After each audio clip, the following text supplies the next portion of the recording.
किसी भी शोषण और प्रताड़ना से बचने के लिए कानूनी रूप से सजगता आवश्यक है। कानून ने हमें जो अधिकार दिए उसकी जानकारी सभी को होनी चाहिए। पहले महिला को पुत्री, मां, पत्नी व एक मां के रूप में अलग अलग अधिकार प्राप्त थे, मगर समय समय पर उसमें संशोधन हुए। आज कानून की नजर में बेटे और बेटियों को समान अधिकार प्राप्त हैं। 2005 में बने कानून, जिसकी व्याख्या 2019 में एक केस की सुनवाई के दौरान सर्वोच्च न्यायालय ने की थी, उसके अनुसार बेटा और बेटियों को एक समान अधिकार प्राप्त है। उक्त बातें मांझी प्रखंड के बरेजा गांव में उच्चतर माध्यमिक विद्यालय का भूपेंद्र सुरेंद्र तिवारी उच्चतर माध्यमिक विद्यालय नामकरण एवं संस्थापक सचिव पंडित सर्वदेव प्रसाद तिवारी की प्रतिमा अनावरण समारोह को संबोधित करते हुए बतौर मुख्य अतिथि पटना उच्च न्यायालय के न्यायमूर्ति डॉक्टर अंशुमान ने कही। उन्होंने कहा, बेटियां शिक्षित बनकर आज हर क्षेत्र में अपना और अपने क्षेत्र का नाम रोशन करें। उन्होंने विद्यालय के बच्चों को मन लगाकर पढ़ाई करने तथा आगे बढ़ने के लिए प्रेरित किया। वहीं जयप्रकाश विश्वविद्यालय छपरा के कुलपति डॉक्टर परमेंद्र बाजपेयी ने अपने संबोधन में कहा, नारी कोई लिंग भेद नहीं, नारी एक चरित्र है, नारी एक गुण है जो स्त्री पुरुष सब में होता है। पुरुष और नारी सभी के चेतन में ये गुण विद्यमान है। नारी शक्ति की धुरी है, यह हमेशा से शक्तिशाली रही, बस एहसास की जरूरत है। परमेंद्र बाजपेयी ने बालिकाओं को आगे बढ़ने का मौका देने की अपील की। कार्यक्रम को पूर्व प्रधान अध्यापक बलराम पांडे, डॉक्टर ज्ञानदेव मणि त्रिपाठी, डॉक्टर प्रमोद तिवारी, हरेंद्र तिवारी, सत्येंद्र तिवारी आदि ने भी संबोधित किया। शुभारंभ में मुख्य अतिथि के द्वारा मूर्ति के अनावरण के बाद वृक्षारोपण भी किया गया। कार्यक्रम के आरंभ में अतिथियों को बुके व अंग वस्त्र देकर सम्मानित किया गया। कार्यक्रम का संचालन शिक्षिका प्रतिमा सिंह ने किया। मांझी से बीरेश सिंह की रिपोर्ट। ये जो संपत्ति थी हिंदू परिवार में, वो सारी संपत्तियां, एक शब्द है कानून में सहदायिकी, ये सारी संपत्तियां बेटियों को नहीं सहदायिकी को चली जाती थी। लेकिन जब 1956 में कानून आया तो बेटियों को अधिकार मिले, मां के रूप में, पत्नी के रूप में, बेटी के रूप में, लेकिन तीनों रूप में उसे पूर्ण अधिकार तो मिले, लेकिन वो अधिकार उसे मिले केवल और केवल बेटी के रूप में पिता की मृत्यु के बाद, मां के रूप में बेटे की मृत्यु के बाद, पत्नी के रूप में पति की मृत्यु के बाद। और 1956 से लेकर यही स्थिति 2005 तक बनी रही। 2005 में कानून में फिर से बदलाव आया और उस बदलाव ने जो मां का अधिकार था, जो पत्नी का अधिकार था, उसको तो नहीं बदला, लेकिन बेटी के अधिकार को पूरी तरह बदल दिया। लेकिन माननीय सर्वोच्च न्यायालय और उच्च न्यायालय के आदेश ने उसमें एक शर्त रख दी।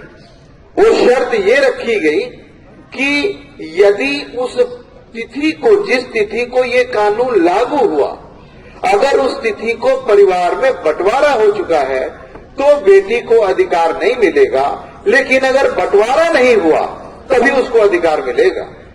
लेकिन ये माननीय न्यायालय, सर्वोच्च न्यायालय के जो निर्णय थे, उच्च न्यायालय के निर्णय थे, ये निर्णय बाद में आकर धीरे धीरे शिथिल हुए और 2019-20 में विनीता कुमारी बनाम राकेश कुमार के केस में, नेट पर सारे जजमेंट्स अवेलेबल है, आप चाहें तो पढ़ भी सकते हैं। उस जजमेंट में ये हुआ कि आज के उस जजमेंट ने भारतीय बेटियों को, आप सब बेटियां बैठी हैं, आज के डेट में कानूनन बेटा और बेटी का फर्क खत्म हो चुका है।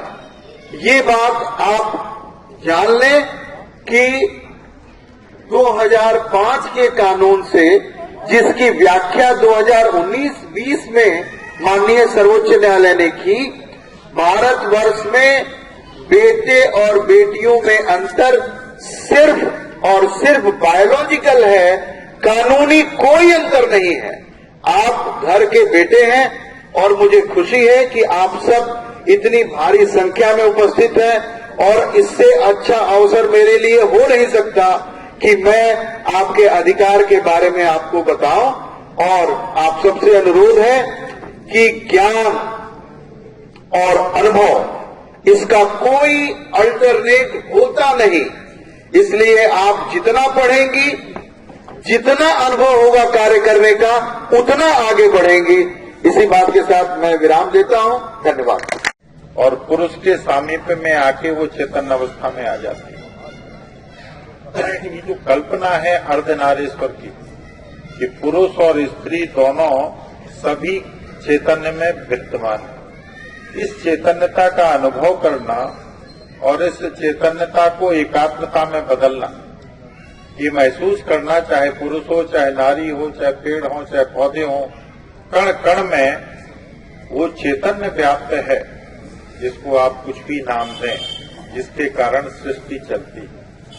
और इस सृष्टि के चलने में जो 9 गुण होते हैं उनमें से 4 गुण केवल और केवल नारीत्व होता है। उन गुणों के बिना आप पूर्ण नहीं हो सकते। इसलिए निश्चित रूप से आपने व्यवहारिक जगत की बात की है। व्यवहार के क्षेत्र में नारियों का आगे आना बहुत आवश्यक है।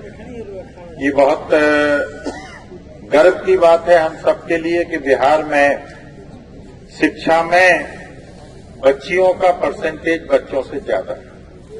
और जहां मैं काम करता हूं उच्च शिक्षा में, हमारे यहां तो कहीं कहीं 80% एनरोलमेंट बच्चियों का है।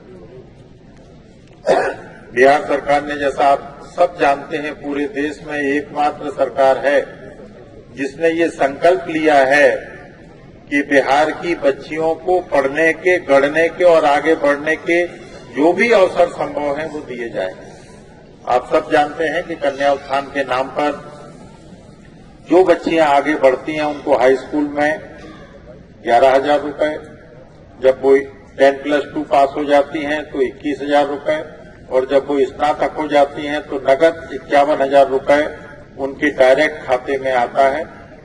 वो इसलिए आता है ताकि वो आत्मनिर्भर रहे आर्थिक रूप से और जो भी अपने सपने हैं उन सपनों को पूरा कर सके।